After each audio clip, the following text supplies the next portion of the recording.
ಇವತ್ತು ನಮ್ಮ ಸರ್ಕಾರ ಬಂದಾಗಿಂದ ಕಳೆದ 2.5 ವರ್ಷದಲ್ಲಿ ಹೊಸಕೋಟೆ ತಾಲೂಕಲ್ಲಿ ಸರಸಮಾನಾಗಿ ಸುಮಾರು 1,500 ಕೋಟಿ ರೂಪಾಯಿಗಳ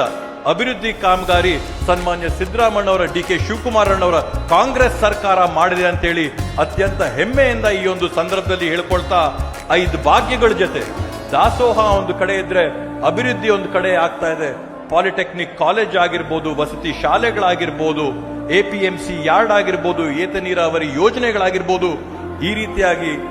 ಹಲವಾರು ಯೋಜನೆಗಳನ್ನ ಇವತ್ತು ಸರ್ಕಾರ ಈ ಒಂದು ತಾಲೂಕಿಗೆ ಅಭಿವೃದ್ಧಿಗೆ ಕೊಟ್ಟಿದೆ. ಆದ್ರಿಂದ ಸರ್ಕಾರಕ್ಕೂ ಕೂಡ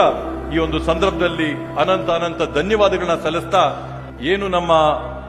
ಬೆಂಗಳೂರು ಗ್ರಾಮಾಂತರ ಜಿಲ್ಲೆಯಲ್ಲಿ ಬೆಳವಣಿಗೆ ಆಗ್ತಾ ಇದೆ, ನಮ್ಮ ನಾಡ ಕಚೇರಿಗಳಿಗೆ ತಾವೊಂದು ಅತ್ಯಂತ ದೊಡ್ಡ ಮನಸ್ಸು ಮಾಡಿ ಹೊಸಕೋಟೆ ತಾಲೂಕಿಗೆ ಸುಮಾರು 20 ಕೋಟಿ ರೂಪಾಯಿಗಳ ವೆಚ್ಚದಲ್ಲಿ ನೂತನವಾದಂತಹ ಪ್ರಜಾಸೌಧಾನ ಮಾಡಿಕೊಟ್ಟಿದ್ದೀರಾ. ತಮಗೆ ಧನ್ಯವಾದಗಳನ್ನ ಈ ಸಂದರ್ಭದಲ್ಲಿ ಎಲ್ಲ ಸರ್ವರ ಪರವಾಗಿ ಹೇಳ್ತಾ,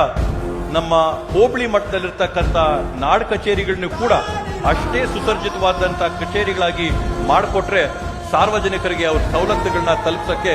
ಇನ್ನೂ ಕೂಡ ಪರಿಣಾಮಕಾರಿಯಾಗಿ ನಾವೆಲ್ಲರೂ ಕೂಡ ಶ್ರಮಿಸ್ತೀವಿ, ದುಡಿತೀವಿ ಅಂತ ಈ ಸಂದರ್ಭದಲ್ಲಿ ಹೇಳ್ತಾ